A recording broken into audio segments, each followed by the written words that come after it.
This episode of Marijuana Today Daily is brought to you by Greenworks Consults, a company run by longtime listener to the show, Jason, who's an expert when it comes to helping businesses get better at doing business. Learn more about what Greenworks Consults is up to over at greenworksconsults.com, with works spelled W-O-R-X. That's greenworksconsults.com. Good morning, Marijuana Nation. It's Friday, June 26th, 2020, and you're tuned in to episode 957 of Marijuana Today Daily. I'm your host, Shay Gunther, and I'll be walking you through today's marijuana news and headlines. As always, we have a full and busy day of cannabis news in our hands, so let's jump right into it. We lead off the day's top stories in New Jersey, where the Department of Health has cleared the way for medical marijuana dispensaries to deliver product to registered patients at home. That's a big move that will increase dispensary sales and patient access. Dispensaries can only make deliveries themselves and must equip their vehicles with tracking, cameras, and a lockable box, so it will be a little while before the first delivery is made, but it's a great direction for the state to track in. The change in policy was set in place last year when legislation approving a delivery program was passed, but the actual implementation never happened, at least up until now. Zip over to Marijuana Business Daily for more here if you need it. Kyle Yeager over Marijuana Moments picked up on a possibly positive story for the cannabis industry out of Idaho, where a federal court just ruled in a case involving a school funding ballot measure. That ruling, which found that the state must give certain accommodations in light of the coronavirus pandemic to activists pushing for school funding reform, could apply to cannabis activists who are also trying to get their own ballot measure legalizing medical marijuana on the November ballot. As we've seen in states all over the country, pandemic closings have made the traditional gathering of signatures of support difficult to almost impossible, so activists have had to get creative, including pushing for the electronic gathering of signatures. There's a lot of nuance and detail on this one, so I direct you over to Kyle's story at Marijuana Moment for the full read yourself. As always, we have all the news we cover linked to on our website at mjtodaydaily.com. Our final top story on the day and the week is a story by Deborah Borchard over Green Market Report, examining the just-announced restructuring of the 2019 deal between Canadian giant Canopy Growth and U.S.-based multi-state cannabis operator Acreage Holdings, which has Canopy buying up Acreage, but only after the U.S. federal government lifts federal prohibition. We've covered this one a number of times since. As Deborah covers, the new deal is being pitched as one more reasonable to current market conditions and has Canopy paying Acreage $37.5 million on top of a rejiggering of how Acreage shares convert into Canopy. This is another good story to read in full. Accompanying the release of the new deal was also the news that Acreage Holdings CEO Kevin Murphy is stepping down as CEO, though he will remain on the board as chair. Those are the top stories for today. It's time for Marijuana Today Daily Headlines Blitz. Before we blitz it in headlines, let's quickly thank our sponsor, Greenworks Consults, a company run by a longtime listener to the show, Jason, who's an expert when it comes to helping businesses get better at doing business. When you engage with the pros at Greenworks Consults right now, not only will you reveal all the hidden and accumulated operational efficiencies loaded into your business, but you'll also generate a $500 donation to the Community Food Bank of Southern Arizona, because Greenworks Consults is doing that right now. Jason and his team of fellow process experts will work with you to figure out what business metrics need to be measured and how to best track them. They'll then par down how you do things to cut out costly inefficiencies, which are bleeding money from your bank account as we speak.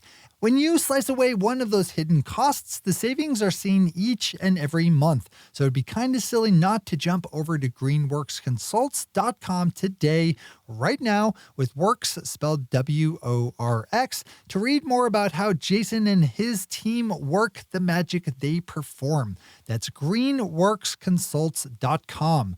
Do it today, because every day that you don't is another day you're losing money to the inefficiencies of routine. All right, time for the blitz.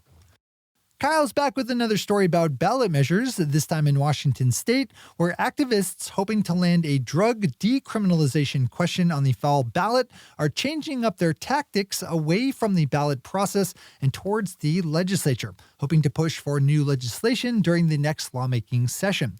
The Treatment First WA campaign recently said it's making that pivot with the next legislative session to start in Washington in January.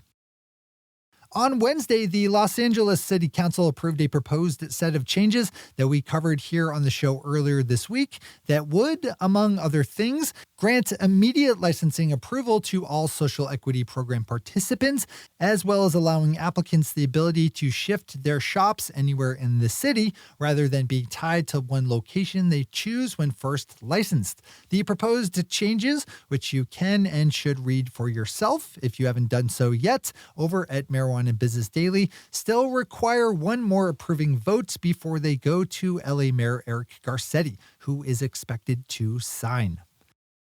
Solomon Israel over at Marijuana Business Daily has a good piece up looking at the growth and current health of Canada's so-called discount cannabis market. Those marijuana brands and products being marketed and priced towards extreme value shoppers. As you might expect these days, with money being tight across the board among consumers, Canadian brands that are long on value and short on price are doing well. Give this one a read. Lots of lessons to be applied elsewhere. The city of Seattle, Washington's city council just voted to repeal a racist 1992 law that allows police to stop, search, harass, and arrest anyone they think might be carrying drugs. As I hope you're not surprised to hear, the law was generally used by police to target people of color. Good riddance to bad racist laws, rules, and regulations. GW Pharmaceuticals, which carries the nation's only marijuana-derived FDA-approved drug Epidiolex, just announced that its cannabis blockbuster drug has been reclassified in the UK as a Schedule 5 drug, falling from the more restrictive Schedule 2. The UK handles their drug scheduling a little differently than we do here in the States, but the overall idea is the same. So the shift from Schedule 2 to 5 will loosen restrictions on how Epidiolex is used, which will boost patient access. And along the way, the bottom line of GW Pharma. Kyle has one more today as he picked up on an obscure report issued at the start of the year by a federal commission working on the issue of mental health among military veterans that suggests that veterans be allowed to use medical marijuana and psychedelics to treat mental health issues, particularly PTSD, stemming from their service in the military. The report was generated by the Creating Options for Veterans Expedited Recovery Commission, or COVER, and doesn't appear to be doing much to change federal policy, but still makes for an interesting read. Pop on over. We wrap up today's show with one last marijuana moment, this time by site publisher Tom Angel, who is reporting that the Virginia Legislative Black Caucus is pushing for the legalization of adult use marijuana in that state during this summer's special session. Virginia recently decriminalized the possession of small amounts of cannabis, but the Virginia Legislative Black Caucus wants to go further still and released a set of priorities listing full legalization on Wednesday. Virginia's special summer session takes place in August, so we'll see how this one manifests. Tom's story has more on this. Give it a read. Those are the headlines and news for the day. I'll be back with you again Tuesday morning with another information-packed episode of Marijuana Today Daily. But in the meantime, if you have any stories to share or feedback to give, zip us an email to headlines@mjtodaydaily.com. And while you're clicking around the interwebs, swing over to our website at mjtodaydaily.com to find links to all the news we cover.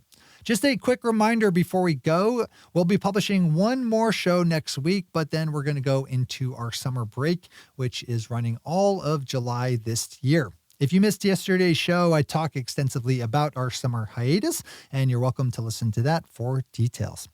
Thanks to our sponsor, Greenworks Consults, and to our awesome patron listeners for the support that makes this show possible. To join the illustrious ranks of the patron listeners yourself, swing on over to our website at mjtodaydaily.com and click on that big blue button at the top of the page that says Become a Patron. I'm your host, Jay Gunther. Thanks for tuning in and starting your day with Marijuana Today.